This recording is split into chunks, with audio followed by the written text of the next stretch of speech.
Now broadcasting from his hidden bunker and fully stocked bar, it is the Saturday Report with Colt Sebastian Taylor. Thank you and welcome once again, my friends, to the Saturday Report with me, Colt Sebastian Taylor, adventurer, entrepreneur, and, amateur carpenter. Welcome to AWSM Radio, an independent digital-only radio station that plays today's best music, old school classics, with a K-O-O-L, along with a rotating cast of all-star DJs.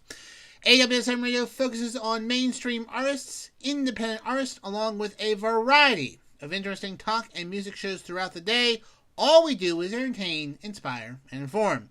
And my friends, I want you to be part of the conversation, so find me on the Twitter, on the Rizzle, at Colt S. Taylor, also on Cameo, same Colt S. Taylor, and catch up on what I'm doing week in and week out on my website, ColtSebastianTaylor.com. You should bookmark it if you haven't already.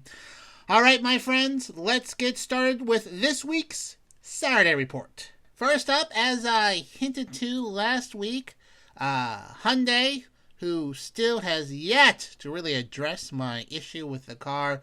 It seems so many months ago. So many months, so many scuttled sales from people listening to my show here in the United States, India, and around the world. So many lost sales ago. They said that, just as a reminder, that I was called 3 times and emailed with no response. So they were surprised that I was calling 2 weeks ago. But they got me a new case number and said within 7 to 10 days I would hear from them. Well, friends, I can report at this hour. Well, first, I wasn't sure if it was 7 to 10 business days. So if it was 10 business days, that's 2 weeks-ish. We'll see. Anyways, I'm here to report that after 7 to 10 regular days or business days, I, Colt Sebastian Taylor, at this hour, have not heard from them. I have not. So I'll give them a call on Monday and see exactly why they think ignoring me is a good idea. At this point, I don't think they're going to do anything for me. But, I'm still going to keep calling them and let them know that I'm, at the very least, I'll get some listeners to the show because they should really tune in and hear how dissatisfied I am with the Hyundai people. Dissatisfied with their cars, dissatisfied with their customer service, dissatisfied with their dealerships.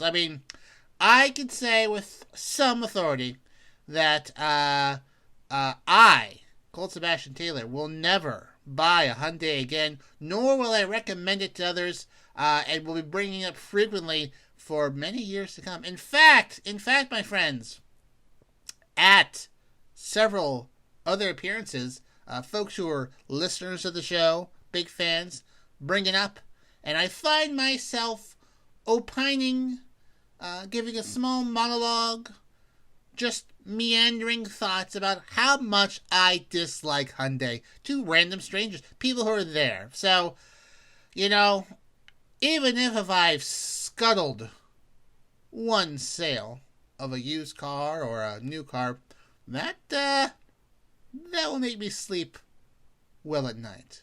But why stop at one? Why not go for as many as possible? As many as possible. Holy moly. I'm going to talk about this forever. Forever, Hyundai. Forever. Unless you give me a call and we have a conversation that I find to be satisfactory. So, balls in your court there, Hyundai.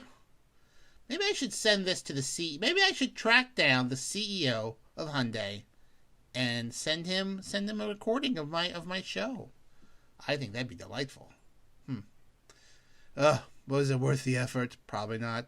We'll see. We'll see how bored I get this summer.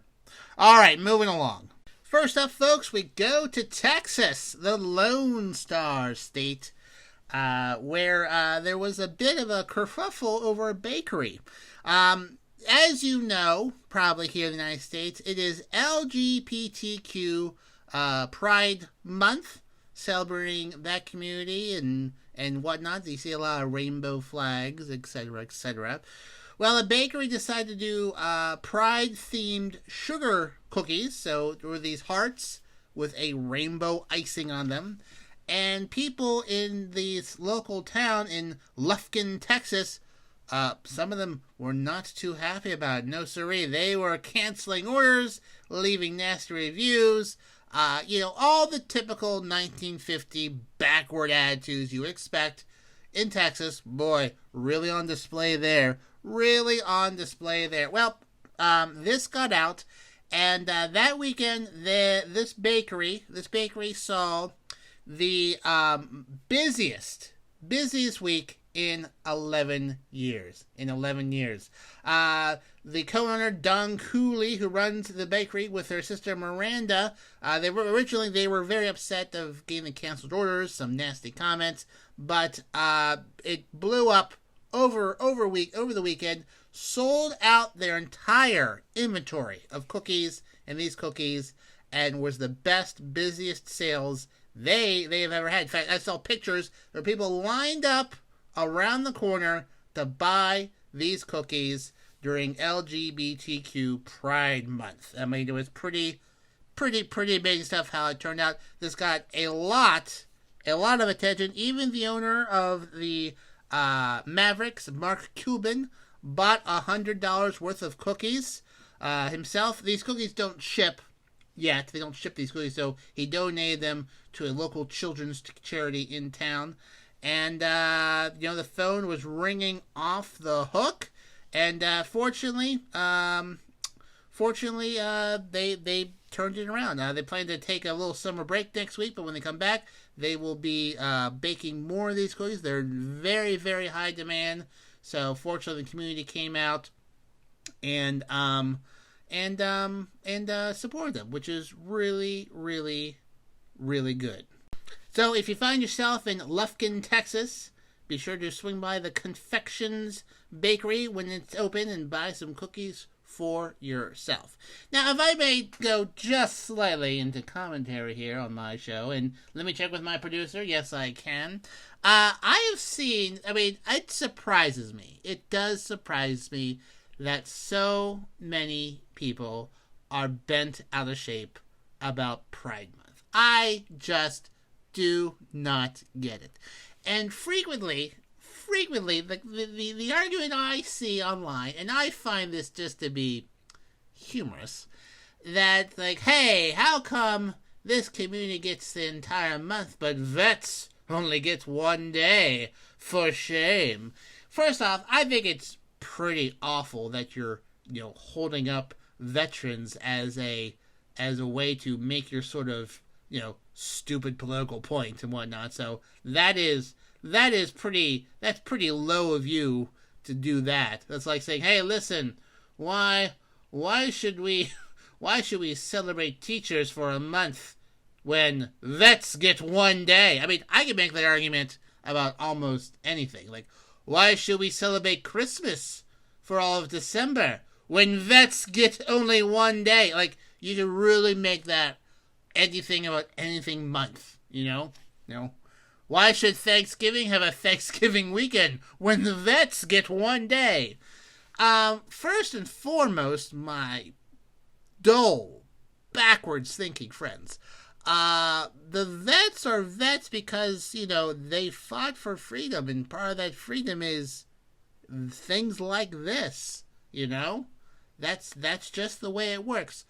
Also, just because, obviously, if this is the argument you're making, you obviously have not gone to baseball games, football games, NASCAR races, let's see here, basketball games, NFL, NHL games, because I'm pretty sure that practically at every single one of those events, which I'm sure are more than 30, there is some sort of military acknowledgement, okay?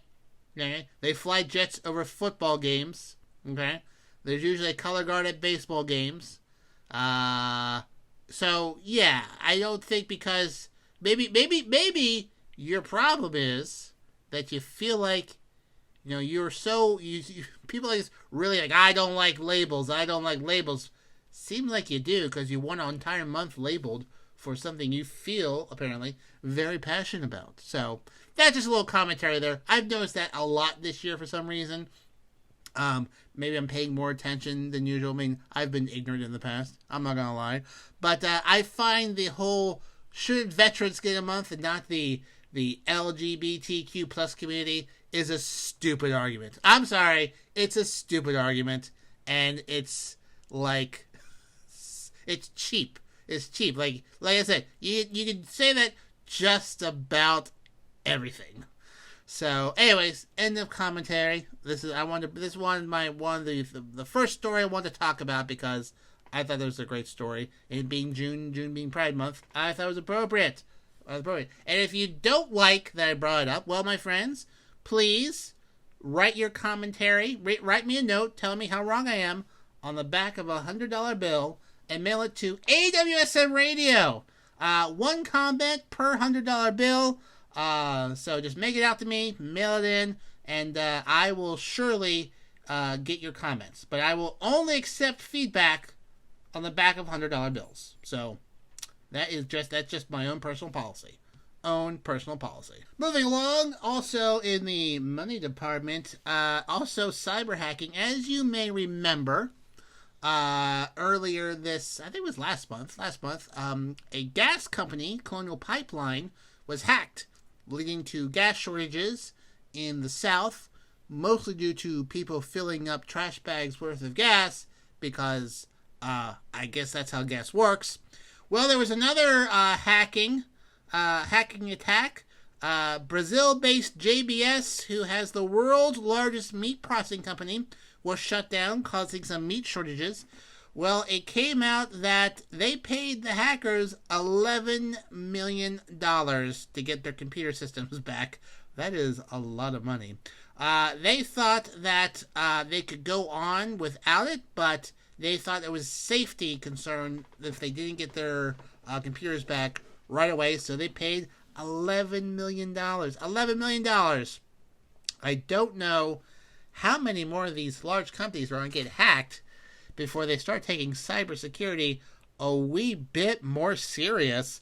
This attack was attributed to REvil, or REvil, R-Evil. It's a Russian-speaking gang. It's made some of the largest ransomware demands on record. They're based out of Russia, as I mentioned, so it's a place to go to be a cyber hacker, apparently. And, so the servers that supported, basically everything's computer these days, but the servers that supported these operations in North America and Australia were attacked, shutting down operations for several days. It was a pretty impressive shutdown. Going back to the Colonial Pipeline, apparently the Justice Department recovered most of the ransom money paid to the folks that hacked Colonial Pipeline. They were paid in Bitcoin, and they didn't say how they did it, but they got that Bitcoin back, and so they got most of that money back for that. So how much did the Colonial Pipeline pay these hackers? 75 Bitcoins. How much is that worth? Over $4 million.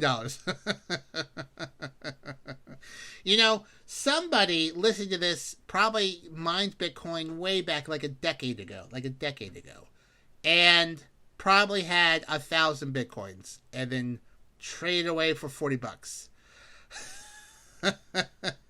If I was a time traveler, I would go back in time and say, hey, Colt, you should get like 10,000 Bitcoins and just like wait a decade. It's gonna be worth it. Don't put it on USB drive and don't lose that USB drive.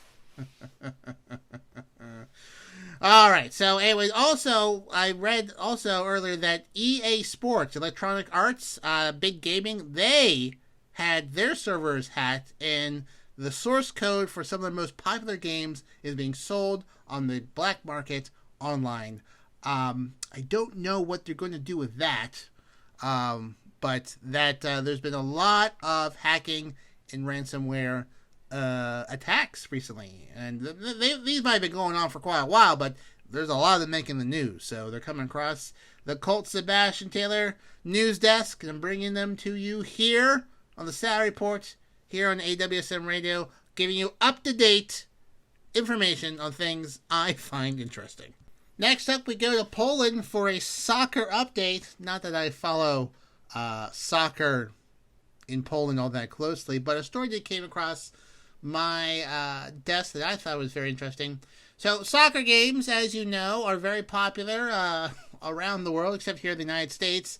And, occasionally they get interrupted, although the time keeps going, and they add, injury and penalty time on the very end and whatnot. So basically, soccer times just keep going until they get to 90 minutes, and the ref decides how many extra minutes they add on there. So game can be stopped for a number of reasons.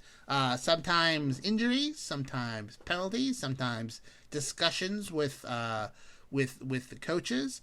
Every now and again, for more rural areas, someone will lose a dog. A dog will run onto the field, or a streaker will run on the field. Well, a game in Poland was paused this weekend when a skydiver landed in the middle of the field. In Poland, he was skydiving, pulled his parachute. The wind kind of blew him off a little bit. He was aiming for a meadow where he was going to land, but he didn't think he could make it, so he landed in the middle of the soccer field, bringing the game to a halt temporarily. Now, I think to myself, well, geez, that's pretty of a pretty big deal there. Surely he was arrested and hauled off, etc. Well, no, he was not. But the referee had a word with him and gave him a yellow card. Yes, the referee came up to the skydiver and showed him the yellow card, warning him that this was unacceptable, and if it happened again, he would get the red card, which, of course, gets you chucked out of a soccer match. So it was pretty funny, actually. I mean, everyone was okay. Pretty funny that the referee didn't even laugh, just walked up to him, showed him the yellow card, and asked him to leave. The announcers thought it was pretty entertaining and pretty funny, and the guy just noted the yellow card, gathered up his parachute, and left the field. Pretty bizarre. Best part is, though, he had a GoPro attached to his head, and so he filmed his landing and whatnot. I couldn't watch the video because it was set to private, because this kind of made international news. But apparently, everyone was kind of chuckling, and the referee just came up and gave him a yellow card, and he left. Ironically, not. You'd think landing in the wrong field would be a red card offense. Apparently not. First time offense, so yellow card. So I guess if he does it again, he might get 2 yellow. I think you could get 2 yellow cards, and then the red card, or is it 2 yellow cards equals a red card? You know what? I don't know. I don't know how soccer works. But anyways, it was not a red card offense. It was a yellow card. Ironically, this is not the first time a sporting event has been interrupted by a outside landing. You may remember in 1993 during Evander Holyfield's fight, someone with a parachute and with a big fan on his back to sort of guide him tried to land in the middle of the boxing ring during a pay-per-view, got cut up in the lights and kind of crashed. It was a big mess, a huge mess. Look it up on YouTube. You can hear the HBO commentators just blown away by what was happening. But unlike that event, which was caused a lot of issues, just a yellow card here in Poland. Just another day in soccer in Europe.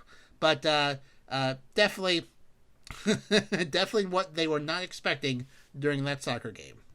Now, my friends, if there were someone to parachute into a soccer game in Poland and bring things to a complete halt, it's my pal, DC. That's right. He is our in-house DJ here at AWSM Radio, and he mixes it up every Friday night at 9 p.m., Sundays at 10 p.m. You do not want to miss out while he smashes it on the ones and the twos, kicking the beats from his South Florida compound week in and week out. Like, if he were to parachute into a soccer game, I am 87% sure a rave would break out. That's right. He'd just land, start spinning the tunes. The soccer game would be called off. Everyone would be dancing.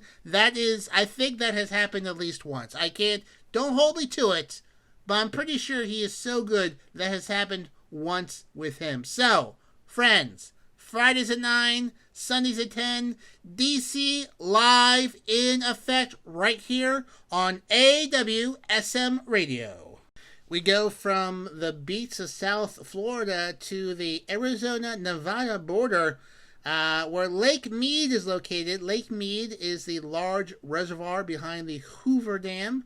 The Hoover Dam, built in the 1930s. The levels at the largest reservoir in the United States has dipped to its lowest level ever. Okay? Its lowest level ever. It has not been this low since they started filling up the reservoir when the dam was completed. Since 2000, the lake, which is a huge lake, has sunk 140 feet since 2000. 140 feet. It's about the height of the Statue of Liberty. It's a problem. It's a problem there. The drought situations there are very, very severe. It's almost been a several decade long drought there. They are not expecting it to rise anytime soon. In fact, it may get even lower until November, and then the winter snows and rains should help stabilize situations. But this is a concern. This is a concern for them. Obviously, the reservoir provides a lot of recreational activities. A little hard when, the docks are supposed to be somewhere and it sinks 140 feet. Also, the Hoover Dam generates electricity, and that electricity is dependent on the water that goes through it, and less water is going through it means it's generating less electricity. I mean, if you look at the photos, they are absolutely stunning. Because below the water line, the stone's white. It's been wiped clean because it's been underwater all this time, and above it is regular ground. I mean, it looks like a tan line at the reservoir, and it's a pretty serious thing. So they're really nothing they can do about it. It's not like they can just divert a river into it without causing problems elsewhere. And so in this drought, there's some places trying to do some things.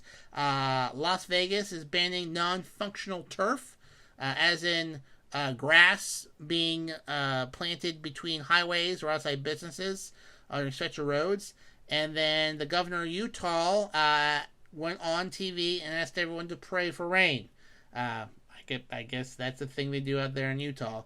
But, this is a devastating drought, and there's now some pretty obvious impacts here, and 140-foot gap of water is that's pretty serious stuff. It has fallen quite a bit just in this last year.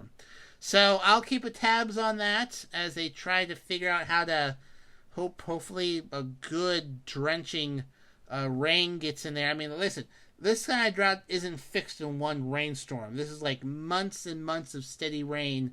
Not too much rain, or you get floods, obviously, but like just sort of like enough rain, consistent rain to sort of for the ground to soak it up to sort of break this drought. But some areas have been under drought for at least a decade, if not longer. So, that's some rough stuff out there. Very rough stuff out there.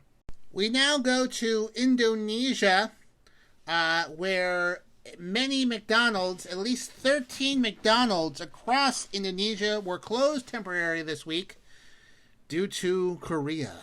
Well, no, not Korea itself. A K-pop group called BTS. I believe they're one of the most popular K-pop groups. This may surprise no one. I do not follow the K-pop world. I hear they're very popular, and I see a lot of people obsessed with them. I usually when I more know about K-pop when folks try to start racist trends on Twitter. The K-pop community will then flood that hashtag with pictures of BTS singers and whatnot. So I know more about that than actually the BTS folks themselves. But BTS, I do know, is one of the most popular K-pop groups. They're like the Korean Beatles. Everyone goes crazy over them. They've had some success here in the United States, but they're still huge in Asia. Well, they teamed up with McDonald's to offer a special BTS meal. It's 10 chicken nuggets with Cajun and sweet chili sauces, a medium Coke, and medium fries. And they are first made available in Indonesia this week, and the response was overwhelming. Hundreds, if not thousands, of food delivery riders, like the Uber food, people you hire to go get your food, were in line waiting for their orders, and they had to shut down. They had to shut down over COVID-19 fears. People were gathering around these places entirely too close, entirely too many, and they had to close down. It was crazy. Some of the pictures online just show people, and a lot of these folks have to wear uniforms. They wear special coats and safety jackets when they're zipping around the city with food. And there's hundreds of them standing outside McDonald's waiting to pick up orders. Absolutely crazy. Once again, the popularity of BTS is all over the place.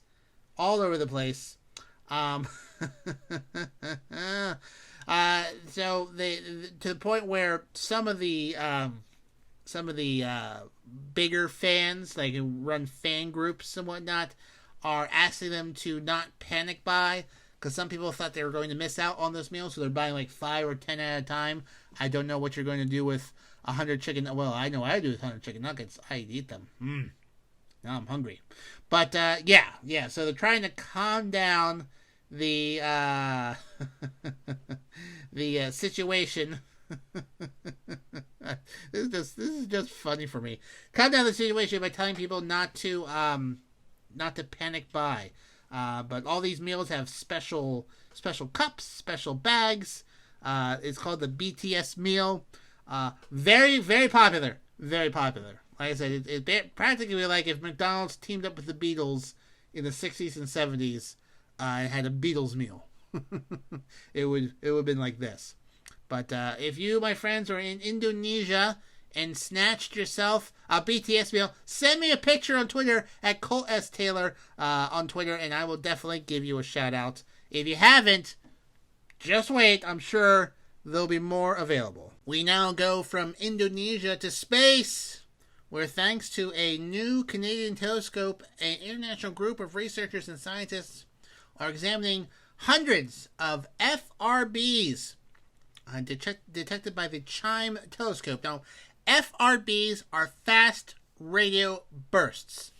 They're really just kind of millisecond-long flashes of light, and they are very, very hard to find. They were first seen in 2007, relatively new thing, and between 2007 and 2018, only 140 were detected by telescopes. These are very hard to catch. Apparently, you need to have the radio telescope pointed in the right place at the right time, or you won't catch it. They cannot be predicted of where they will show up or where they'll be. They don't really understand this phenomenon very well, and they just randomly pop up. And if a telescope can catch it, well, fantastic.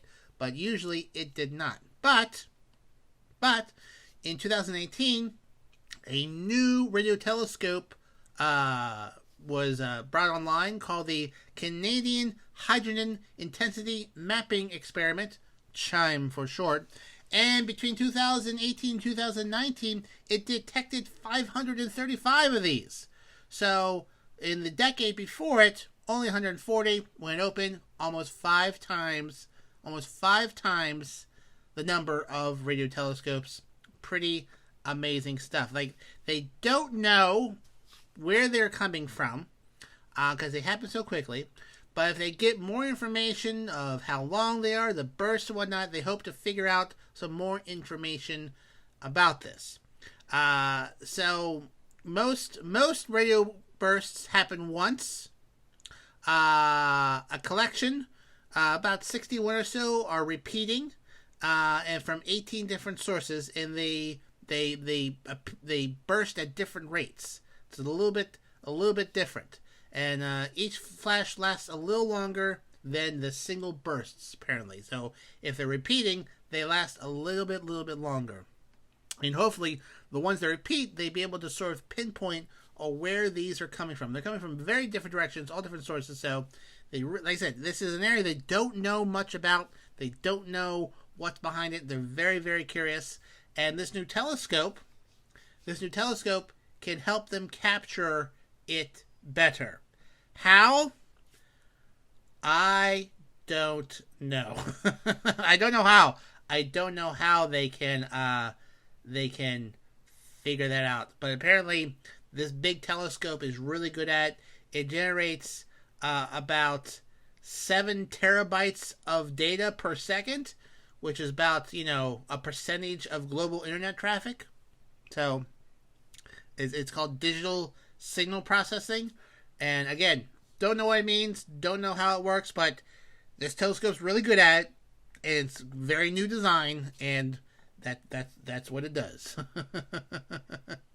So they think with this information they have so far, they think that these fast radio bursts happen about 800 times a day. 800 times a day.